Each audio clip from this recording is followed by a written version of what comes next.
రాష్ట్రాల్లో hot topic గా మారిన ఎస్సీ వర్గీకరణ అంశంపై బీజేపీ ఎందుకు నోరు మెదపడం లేదు?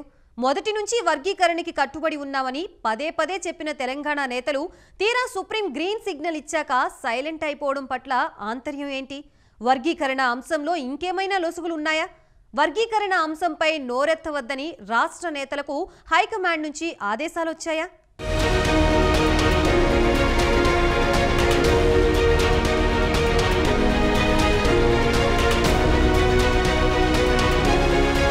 రాష్ట్రాలు ఎస్సీ కులాల ఉపవర్గీకరణ చేసుకోవచ్చంటూ సుప్రీంకోర్టు ఇచ్చిన చారిత్రక తీర్పు కేంద్రంలోని ఎన్డీఏను కుదిపేస్తోంది. ఎస్సీ వర్గీకరణకు కట్టుబడి ఉన్నామని, వర్గీకరణ సాధించేందుకు తమ వంతు శ్రమిస్తామని ప్రధాని మోదీ పార్లమెంట్ ఎన్నికలకు ముందు సికింద్రాబాద్ పరేడ్ గ్రౌండ్ సాక్షిగా హామీ ఇచ్చారు.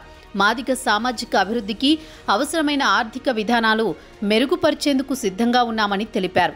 వర్గీకరణను లీగల్గా ఎదుర్కొనేందుకు అండగా ఉంటానని స్పష్టం చేశారు.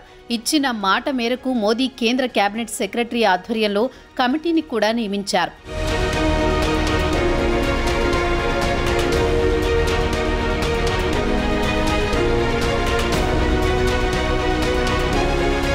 కమిటీ ఇచ్చిన నివేదిక ఆధారంగా కేంద్ర ప్రభుత్వం ఎస్సీ వర్గీకరణకు అనుకూలంగా సుప్రీంకోర్టులో అఫిడవిట్ దాఖలు చేసింది. కమిటీ నివేదికతో పాటు ప్రభుత్వ ఆలోచనను కూడా పరిగణలోకి తీసుకుని వర్గీకరణకు అనుకూలంగా సుప్రీంకోర్టు తీర్పు ఇచ్చింది. ఇక ఈ తీర్పు ఎన్నికల సందర్భంగా మోదీ ఇచ్చిన మాట నిలబెట్టుకున్నారని బీజేపీ వర్గాల్లో చర్చ జరుగుతోంది. అయితే ఎస్సీ వర్గీకరణపై సుప్రీంకోర్టు వెల్లడించిన తీర్పుపై బీజేపీ నేతలు ఎలాంటి వ్యాఖ్యలు చేయకపోవడం తీవ్ర చర్చకు దారితీస్తోంది.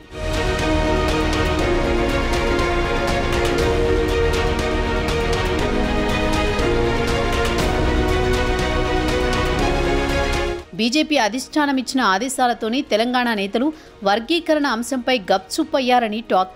వర్గీకరణను స్వాగతిస్తున్నామంటూ ఎవరికి వారు ముందుగా మీడియాకు ప్రకటనలు కూడా ఇచ్చి ఆ తర్వాత కొద్దిసేపటికే గ్రూపుల్లో ప్రకటనలు తొలగించారని గుసగుసలు వినిపిస్తున్నాయి. ఆ మెసేజ్లను తొలగించడం వెనుక హైకమాండ్ ఆదేశాలున్నాయని భావిస్తున్నారు. వర్గీకరణపై పాజిటివ్గాను నెగిటివ్గాను ఎలాంటి కాంట్రవర్సీ చేయొద్దని రాష్ట్ర నాయకత్వానికి హైకమాండ్ సూచనలు చేసినట్లు పొలిటికల్ వర్గాల్లో చర్చించుకుంటున్నారు.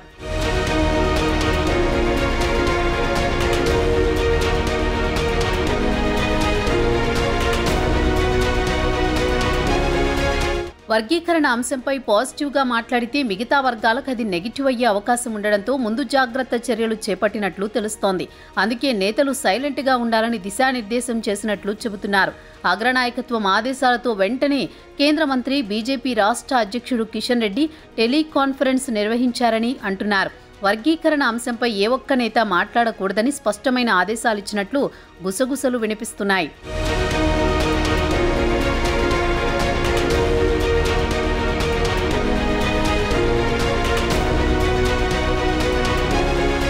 వర్గీకరణ అంశం ఒక సామాజిక సమస్య కావడంతో ఆ విషయాన్ని రాజకీయ కోణంలో చూడొద్దని స్పష్టం చేసినట్టు టాక్ నడుస్తోంది. వర్గీకరణపై సుప్రీం తీర్పుతో ఎవరికైనా అన్యాయం జరుగుతుందని భావిస్తే వారిపై కేంద్రం సానుకూలంగా స్పందించి న్యాయం చేసేందుకు సిద్ధంగా ఉందనే భరోసాను కల్పించాలని సూచనలు చేసినట్లు చెబుతున్నారు. దాంతోనే అప్పటికే స్టేట్మెంట్ ఇచ్చిన ఒకరిద్దరు నేతలు కూడా వెనక్కు తగ్గారని స్పష్టమవుతోంది.